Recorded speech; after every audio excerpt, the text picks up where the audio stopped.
Hi, everyone. Welcome back to God's Whispers, where we take the time to pause and reflect on the word of the Lord. I'm going to be continuing with the book of Daniel today, chapter 5.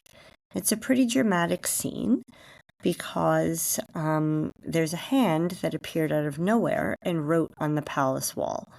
So before I kind of talk about that, I just needed to research a little bit about what was happening. I might mispronounce some of the names, so excuse me if I do.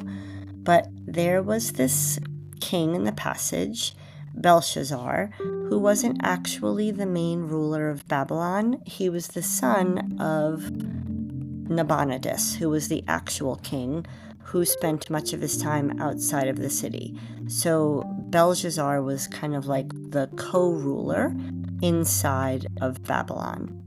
So when we get to chapter 5, the Babylonian Empire is already crumbling, even though Belshazzar doesn't seem to know or doesn't want to know. And so this is where the passage begins, where there's a huge feast for thousands of nobles. There's a party happening, but literally the empire is falling apart around them. So Belshazzar takes these sacred vessels from the Jerusalem temple, objects that were meant for worship, and uses them for drinking and praising idols.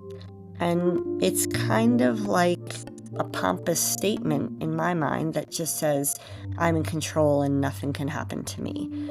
So, but then the room changes and this hand suddenly appears and writes on the wall. So obviously the king's confidence evaporates, and it appears like in the passage that it feels like he's going to pass out. So all of that pride are gone in a second. So Daniel is brought in, and this part I thought was pretty cool because even though Daniel has served kings for decades, he never seems to bend for their approval. So Belshazzar offers him rewards and basically says, you can keep your gifts. I'm going to tell you what this meaning of the writing on the wall is anyway, without the gifts. So Daniel reminds Belshazzar that his father learned humility the hard way. And he's saying to him, you knew all of this, and yet you set yourself up against the Lord. So he gives his interpretation of the writing. M-E-N-E, men, means God has numbered your days. Tekel, T-E-K-E-L, you have been weighed and found wanting. And then Peres, P-E-R-E-S, your kingdom is divided and given to others.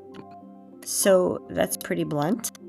The story isn't here to scare us, but I think it's to wake us up.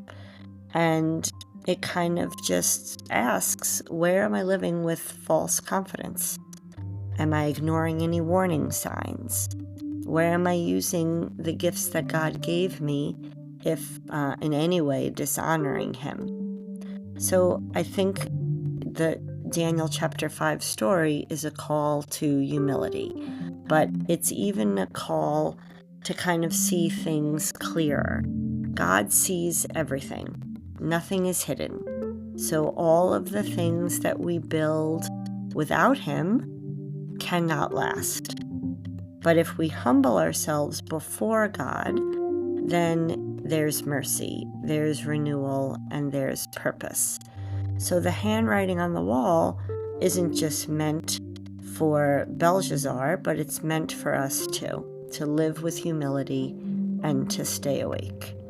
So the journal prompts that would go along with this would be, where in your life do you feel most tempted to rely on your own strength or control instead of surrendering to God?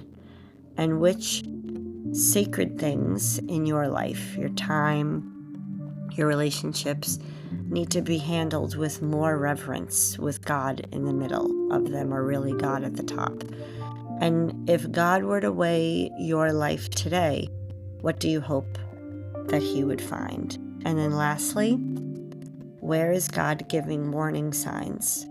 And how can you respond with humility instead of fear? I hope that this story was encouraging to you, and maybe you'll continue to read more of Daniel and subscribe so you can continue to hear more of God's Whispers.